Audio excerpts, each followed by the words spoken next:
Imagine being faced with this heartbreaking choice. Keep your family together or give up one of your children in order to protect the others and get your daughter the help she needs. Lori and Craig Gertz had to make that choice. Their 7-year-old adopted daughter, Ellie, was out of control, hurting her siblings and trying to hurt herself, all because she was born with fetal alcohol spectrum disorder. We're going to hear from Lori and Craig about their decision in a minute, but first, here's Ellie's story. We created this room for her to love her entire childhood. After having their biological son, Jonah, Lori Gertz had 7 miscarriages. Her husband, Craig, had been adopted, so adopting Ellie seemed natural. But after taking her home, they quickly noticed the newborn's inability to bond. The cuddling and always wanting to be near and touching you and whatnot. Ellie didn't want to have anything to do with that. She was just full of rage, this unimaginable rage for such a young child. After adopting Ellie, Lori became pregnant again. When she was 8 months along, a then 2-year-old Ellie's tantrum turned physically dangerous. She was giving me a tussle at the top of the stairs, and I was trying to redirect her away from the stairs, but she pulled me down the stairs. After younger sister Talia was born, she became a frequent target of Ellie's outbursts. She hit me for no reason or punched me. Ellie's development was also delayed. It took 39 different doctors to finally get an answer.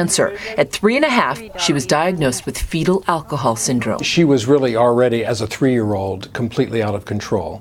She had behaviors that were disruptive. She would have sudden rages that came out of nowhere. Ellie also has a significant attachment disorder. At age 6, Ellie was diagnosed with bipolar disorder and began attempting suicide by running into oncoming traffic. Lori says she became obsessed with death. I want to die. I want to get in a rocket ship. Send me to another planet.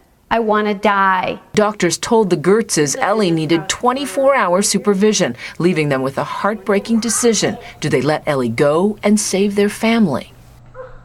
Thanks to Juju for that. Now we're joined by Lori and Craig Gertz, and thank you so much for coming in this morning. What a difficult, I guess, series of decisions you all faced. And when you adopted Ellie, did you have any clue about her mother's experience with drugs and alcohol? No, in fact, we had a big pile of medical records that showed everything was A-OK with the birth mother, and we only learned many years later that it was scrubbed clean by the birth mother so she could find a family for her. How was she able to do that? Her brother apparently had some abilities that we learned later that was very helpful in this type of subterfuge. But you did find that she had been using drugs?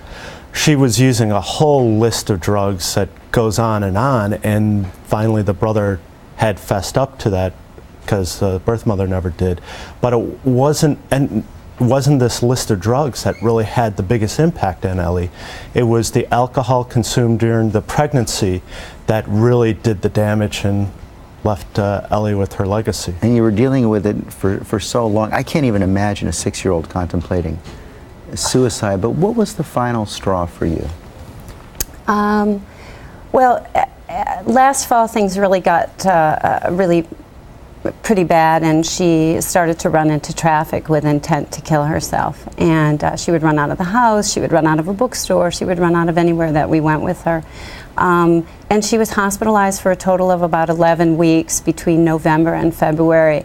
And really after that, you know, the insurance was really bucking the hospitalizations, and the responsibility was solely on me to be hypervigilant to keep her from running into traffic and doing these very self-destructive things. In May, she reported bogus beatings. From you? From me to the school, and the school was mandated to report that even though they knew the history of what was going on in our family. And that puts your family at risk. Absolutely. What would that have meant if it had been filed? I mean, it could ultimately have not only taken Ellie out of our house, but our other children as well. And it was a recipe for disaster to break up our entire family. So on the day you turned her over to this guardian family, you couldn't go? No, it was, we had a lot of help and support from abandonment therapists and, attachment therapists about the abandonment issue, and so we said goodbye at home. The children and I said goodbye at home. And I got stuck with the job of keeping a straight face and everything's hunky-dory, Ellie, and passing her off to her foster And family. she's now been with these guardian parents for about 3 months now, but you are still her parent. Absolutely. How's she doing? Well, she continues to struggle. She's a work in progress. There's always going to be work there. She has brain damage, and it's muddied by having bipolar disorder. And fetal alcohol spectrum disorder is a horrifying legacy for anybody to have to live with, and it's the only 100% preventable form of mental retardation. It's 9 months, zero alcohol. Which is why you want to talk about it today, explaining Absolutely. the importance of dealing with this in the right way. And after about a year, you'll decide what's next.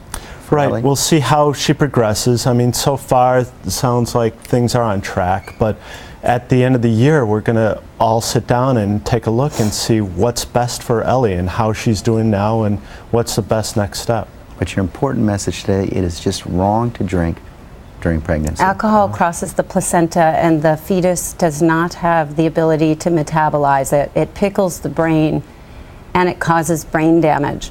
And even with all the drugs that our birth mother did, it was the alcohol that left Ellie with the legacy that she has. Okay, well, thank you very much for sharing your story this morning. Thank you for having us.